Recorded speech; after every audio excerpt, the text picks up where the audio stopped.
الحمد للہ وحدہ والصلاة والسلام علی من لا نبی بعدہ اما بعد فاعوذ باللہ من الشیطان الرجیم بسم اللہ الرحمن الرحیم لئن شکرتم لازیدنکم ولئن کفرتم ان عذابی لشدید صدق اللہ العظیم۔ میرے انتہائی واجب الاحترام بھائیو دوستو، اللہ تبارک و تعالی کا ہم پر خصوصی کرم ہوا ہے، فضل ہوا ہے کہ اللہ تبارک و تعالی نے ہمیں یہاں جمع ہونے کی توفیق نصیب فرمائی ہے ایک دین کی نسبت کے لیے۔ میرے بھائیو دوستو، میں سفر پہ تھا کل سے، تو تھکاوٹ بھی بہت زیادہ تھی، لیکن میں نے کہا اس ذکر کی مجلس کے لیے حاضری دے دوں۔ تو میں بہت لوگوں سے ملاقاتیں کرنے کے، حالانکہ بہت ملاقاتیں میں نے منسوخ بھی کی اس ذکر کی مجلس کے لیے۔ ہمیں لوگوں پر نگاہ نہیں رکھنی چاہیے، ہمارے آگے ایک بندہ ہو یا ہزار بندے بیٹھے ہوں، اللہ کی بات کرنی چاہیے۔ میرے بھائیو دوستو، انسان کی زندگی کا مقصد جو ہے وہ اللہ کی رضا ہے اور اللہ کو پانا ہے، نبی علیہ السلام کے طریقوں کو اپنانا ہے، شریعت کو اپنانا ہے، طریقت کو اپنانا ہے۔ آج ہم شریعت سے دور ہو چکے ہیں، اس کی وجہ یہ ہے کہ ہم اللہ کو بھول گئے ہیں، اس کے رسول صلی اللہ علیہ وسلم کے طریقوں کو بھول گئے ہیں۔ آج ہم ایک نہیں ہوئے، آج ہم ساری دنیا کو دنیا کے لیے کام کرتے ہیں، دنیا کے دکھلاوے کے لیے، اللہ کی رضا کے لیے کچھ نہیں کرتے۔ اس کا مقصد یہ ہے کہ ہم نے دنیا کو ہی سب کچھ سمجھ لیا ہے۔ اگر آج دنیا میں ہم رہ رہے ہیں تو اللہ کی رضا کے لیے رہ رہے ہیں، اللہ نے ہمیں بھیجا ہے۔ اللہ تعالیٰ قرآن میں کیا فرماتے ہیں؟ لئن شکرتم لازیدنکم، تم شکر کرو، میں تم پر تمہاری نعمتوں کا اضافہ کروں گا۔ آج ہم میں شکر نہیں ہے۔ ہمیں اللہ نے بہت مال دیا ہوتا ہے، ہمیں اللہ نے وسیع رزق دیا ہوتا ہے، لیکن ہم اس رزق پر شکر نہیں ادا کرتے۔ آج ہمارے مثال کے طور پر 10,000 میں گھر چلتا ہے، جب 10,000 پہ ہمارا گھر پورا چلتا ہے تو ہم یہ سوچتے ہیں کہ 11,000 کیسے ہوں گے، 12,000 کیسے ہوں گے، حالانکہ اس 10,000 پہ ہمارا پورا گھر چل رہا ہوتا ہے، اس 10,000 پہ ہمارا سارا گھر کی روٹین چل رہی ہوتی ہے۔ تو ایک دنیا کی فطرتی چیز بتاتا ہوں آپ لوگوں کو، ایک گھر ہوگا کہیں گے دوسرا لے لیں، 2 ہوں گے کہیں گے تیسرا لے لیں، ایک گاڑی ہوگی کہیں گے دوسرا، لیکن اس پہ شکر نہیں کریں گے۔ تو آج ہمارے پاس مال ہے، اس میں برکت نہیں ہے، رزق ہے، اس میں برکت نہیں ہے۔ اس کی وجہ یہی ہے، آج ہم شکر کرنے والے نہیں ہیں، آج ہماری زندگی سے شکر نکل گیا، آج ہماری زندگی سے بیداری آ گئی، بیداری چلی گئی، غفلت آ گئی۔ ہم مؤذن کیا کہتا ہے؟ کامیابی نماز میں، حی علی الصلاۃ حی علی الفلاح، اور نماز کی طرف اور کامیابی کی طرف۔ ہم اس وقت دنیا کی طرف بھاگتے ہیں۔ کہتے ہیں جو بندہ ایک نماز قضا کرتا ہے اس کے دل پر ایک سیاہ نشان لگ جاتا ہے، جب 2 نمازیں قضا کرتا ہے دوسرا سیاہ نقطہ لگ جاتا ہے، اسی طرح تیسرا، چوتھا، پانچواں، چھٹا، حتیٰ کہ اس کا سارا دل کالا کر دیا جاتا ہے۔ تو جو دل کالا ہوتا ہے اس پر اللہ کی بات کیا اثر کرے گی؟ ایک بندہ بے نمازی، وہ کہتے ہیں نا، اکثر میں سنتا ہوں کہ ایک بے نمازی کی نحوست 40 گھروں تک پڑتی ہے، تو ایک بندہ بے نمازی ہے تو اس کے ساتھ اللہ کی کیا مدد ہوگی؟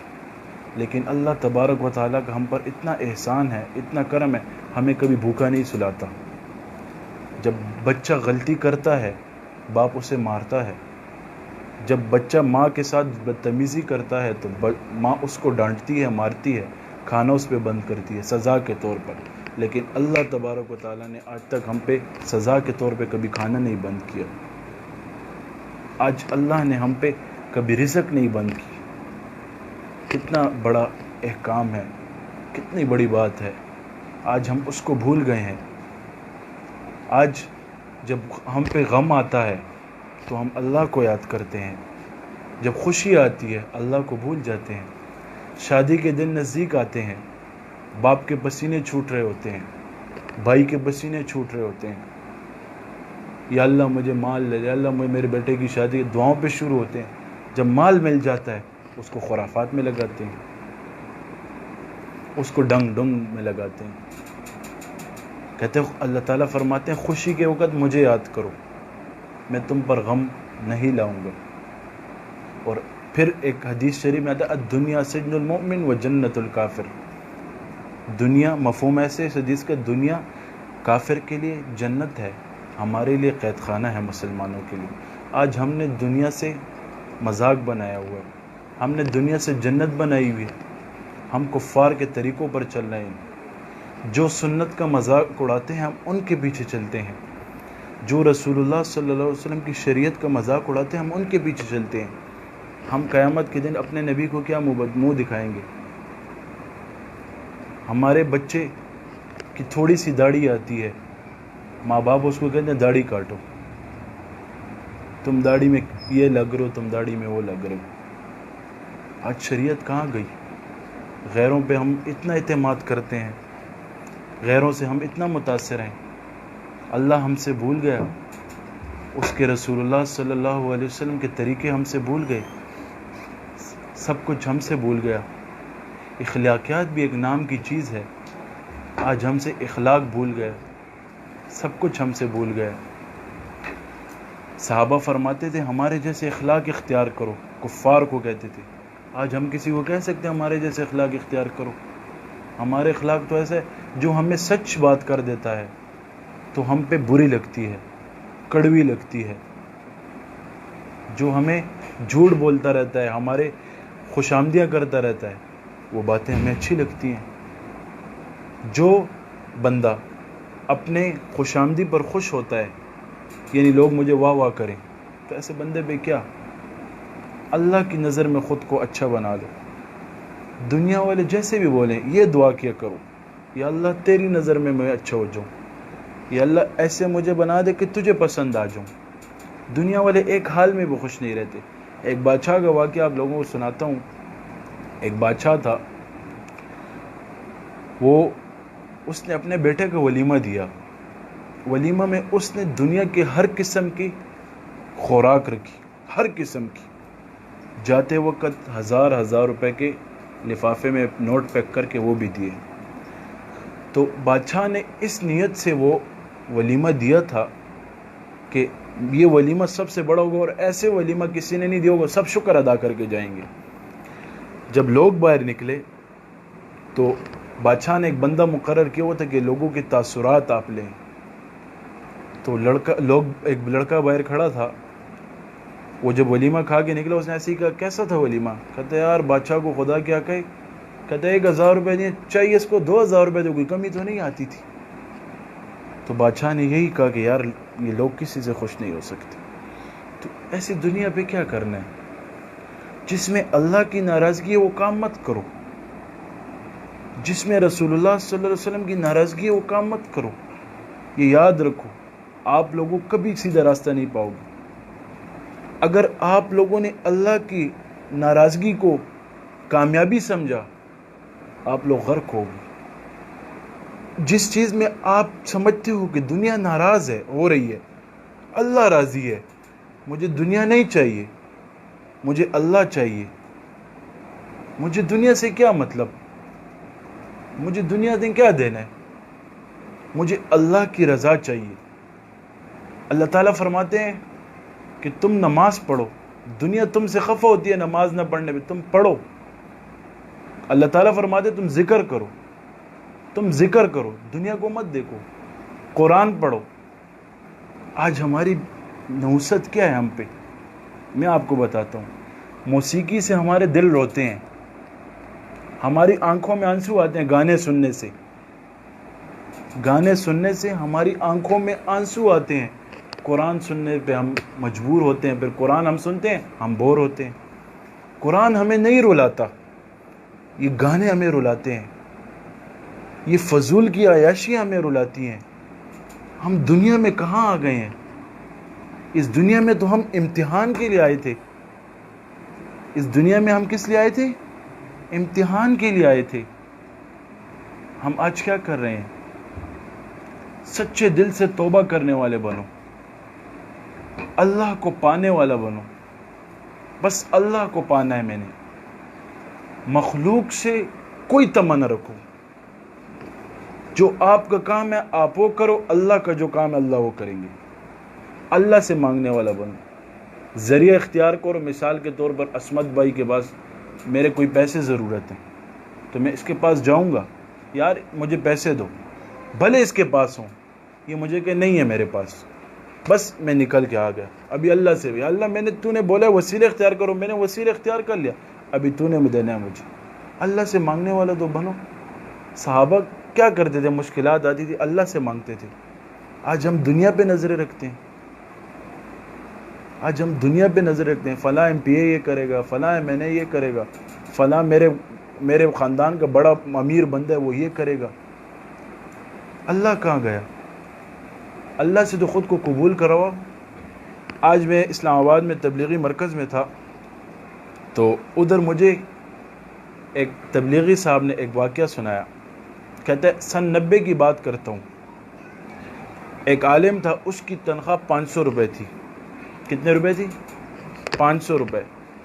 میرے ساتھ سعودی ایئرپورٹ پر اس کی ملاقات ہوئی, تو ایسی گپ شپ لگی. وہ بھی پاکستانی تھا, میں بھی پاکستانی تھا. تو میں نے اسے کہا مولانا صاحب آپ حج پہ کب آئے ہو؟ تو اس کے الفاظ تھے کہ میں 8واں سال حج کے لیے آ رہا ہوں, ہر رمضان میں عمرہ کرتا ہوں اور حج پہ پھر آتا ہوں. تو اس نے کہا کہ آپ کی کتنی سیلری ہے؟ اس نے کہا 500 روپے. کیا کرتے ہو؟ مدرسے میں پڑھاتا ہوں.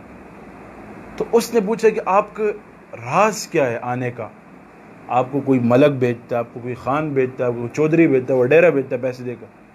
تو اس نے ایک الفاظ کہی, کہتا ہے مجھے نہ خان بیچتا ہے نہ چودھری, مجھے اللہ بیچتا ہے, اور میں اللہ سے خود کو قبول کروایا ہوا ہے.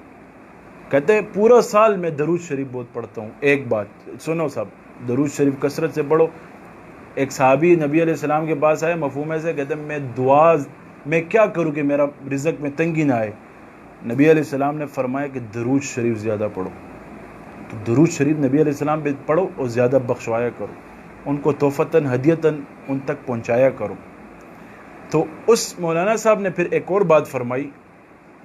یہ سن 90 کی بات کر رہے ہو, اس ٹائم 500 روپے کی تنخواہ. وہ کہہ رہا تھا, کہتے ہیں میرا کوئی وسائل نہیں ہے, لیکن میں رات کو 2 رکعت پڑھتا ہوں اور رو کر اللہ سے مانگتا ہوں, یا اللہ تو میرا بندہ ہے, تو نے مجھے دین کی خدمت کے لیے گیا, تو مجھے بھیجے گا. آج جب ہم دیکھتے ہیں قاریوں کی تنخواہیں کم ہے, لیکن ٹیوشن سر کو ہم زیادہ دیتے ہیں. حالانکہ چاہیے کہ ہم مدرسوں میں زیادہ پیسے دیں, لیکن قاریوں کو ہم کم دیتے ہیں. ہم دین سے دور ہیں نا. جب بندہ دین سے دور ہو جاتا ہے تو پھر اس پہ بہت حالات آتے ہیں. وہ نہیں سمجھتا, اس پہ طرح طرح کے عذاب مسلط ہو جاتے ہیں, وہ اپنے پر نہیں سمجھتا. دوسری بات یہ ہے کہ توبہ کرو. بس آج اس مجلس میں آپ لوگ بیٹھو, بس توبہ کرو. اس سے اٹھنے سے پہلے یا اللہ بس مجھے معاف کرنا ہے, آپ نے آئندہ ہم نے گناہ نہیں کرنا. کہتے ہیں جب بندہ توبہ کرتا ہے, جب بندہ کیا کرتا ہے؟ توبہ کرتا ہے, تو اس کا دوبارہ گناہ کرنے کی نیت نہیں ہوتی. جب گناہ کرنے میں اتنا مزہ ہے تو نیکیوں میں کتنا مزہ ہوگا. جب اس دنیا کی عیاشیوں میں اتنا مزہ ہے تو جنت میں کیا ہوگا. آج ہم نے کبھی سوچا ہے؟ بالکل جنت کو نہیں سوچا, اپنی آخرت کو نہیں سوچا, اپنی قبر کو نہیں سوچا. تو آج اپنے گناہوں پہ ندامت کے آنسو بہاؤ. بس یا اللہ میں نے گناہ نہیں کرنا آج سے بعد, یا اللہ تیرا اور میرا عہد ہے، انسان و خلق الانسان ضعیفا، مجھ سے گناہ ہو جاتے ہیں، یا اللہ بس میرا یہ عہد ہے کہ میں نہیں کروں گا، اور مجھے اپنے وعدے پر استقامت نصیب فرما۔ تو اللہ تبارک و تعالیٰ فرشتوں پر فخر کریں گے کہ دیکھو ایسی مجلس میں بھی لوگ بیٹھے ہیں جس نے نہ مجھے دیکھا ہے، جس نے نہ میرے نبی کو دیکھا ہے، جس نے نہ صحابہ کو دیکھا ہے، جس نے نہ قرآن اترتے ہوئے دیکھا ہے، لیکن آج وہ توبہ کر رہے ہیں، تو کتنی مبارک بات ہو جائے گی۔ انشاءاللہ سب کا ارادہ ہے نا، سب دل سے توبہ کرو، بس یا اللہ مجھے معاف کر، بس اور کچھ نہیں، تیرے سوا ہمارا کوئی در نہیں ہے، اگر دوسرا در ہو تو بتا دو، ہم وہاں چلے جائیں گے۔ دنیا کے در کے ٹھوکریں کھا کر آ گئی، آج تیرے در پر آئے ہیں، تو معاف کر بس۔ اور توبہ کرنے کے بعد سب اپنے اللہ سے رجوع رکھو، رات کو کوئی مسئلہ پیش ہے، رات کو اللہ سے باتیں کرو، اللہ سے باتیں کرو، مزہ کچھ اور ہے۔ دنیا سے تو مانگ چکے ہو نا، کسی سے قرضہ مانگ چکے ہو، ہر کسی پہ کوئی حالات گزری ہوئی ہے، کسی سے کیا مانگ چکے ہو، ابھی اللہ سے مانگو۔ بیماری آئی ہے، اللہ یا اللہ تو حل کرے گا، میرے پاس ڈاکٹر کے پیسے نہیں ہیں، میرے اتنا اسباب ہے کہ میں گھر کا خرچہ چلا رہا ہوں، یا اللہ تو نے بس بیماری حل کرنی، تو پھر دیکھنا کہ اللہ کیسے حل کرتا ہے۔ کہتے ہیں ایک ماں اپنے بچے سے کتنا پیار کرتی ہے، وہ تو پھر 70 ماؤں سے زیادہ پیار کرتا ہے۔ ہم اس کو بھی اٹھا لیتے ہیں، ہم اس کو بھی خفا کر لیتے ہیں، روٹھے رب کو آج منا لو۔ اللہ تعالیٰ گناہگاروں سے بہت پیار کرتے ہیں، ان کے آس میں بیٹھ کے اب یہ توبہ کریں گے، میں ان پہ اپنی رحمت کے دروازے کھولوں گا۔ وہ ہوتے ہوتے ہوتے تو گناہ کرتے کرتے ایک دن زندگی ختم ہو جاتی ہے۔ تو آج اپنے لیے توبہ کے دروازے اللہ پہ کھولو۔ یہ زندگی سانس ہے تو چانس ہے، سانس ختم تو سب کچھ ختم۔ جب ملک الموت پاس آ جاتا ہے تو پھر سب کچھ ختم ہو جاتا ہے، توبہ کے دروازہ بند ہو جاتا ہے۔ ایک بادشاہ تھا، وہ بہت غرور کرتا تھا، تکبر کرتا تھا۔ 700 گھوڑے آگے اس کے ہوتے تھے، 700 پیچھے ہوتے تھے، 1400 گھوڑے اس کی سیکیورٹی میں ہوتے تھے۔ وہ ابھی گھوڑے پہ بیٹھا تو نکلنے لگا، جیسے ہی نکلنے لگا تو اس کو ایک ضعیف بابے نے پکڑ لیا کہ نیچے اترو۔ وہ ابھی 1400 سیکیورٹی والے حیران کہ یار یہ بابا کہاں سے آ گیا، اتنی سخت سیکیورٹی، کہا نیچے اترو۔ کیا کہا؟ نیچے اترو۔ اس نے کہا جاؤ، کیسے نیچے اتروں؟ اس نے کہا تمہیں پتہ ہے میں کون ہوں؟ کہتا ہے میں ملک الموت ہوں۔ وہ رونے شروع ہو گیا کہ مجھے 2 رکعت توبہ کے نفل کے دے دو۔ اس نے کہا اب دروازے بند ہو گئے ہیں، اب تمہارے جانے کا وقت، تو اس کی روح قبض کر لیتے۔ یہ سیکیورٹی میکیورٹی ہے نہیں، جب موت لکھی ہے تو بھائی لکھی۔ تو آج اپنی موت کو یاد کرے، رات کو سونے سے پہلے موت کا مراقبہ کر کے سویا کرو، حساب کتاب کر کے سویا کرو کہ آج میں نے کتنا اچھا کیا اور کتنا برا کیا، تو زندگی کے معاملات اور حالات بہتر رہیں گے۔ ٹھیک ہے، اللہ ان سب باتوں پر عمل کرنے کی مجھے توفیق اور آپ کو سب کو توفیق نصیب فرمائے۔ وآخر دعوانا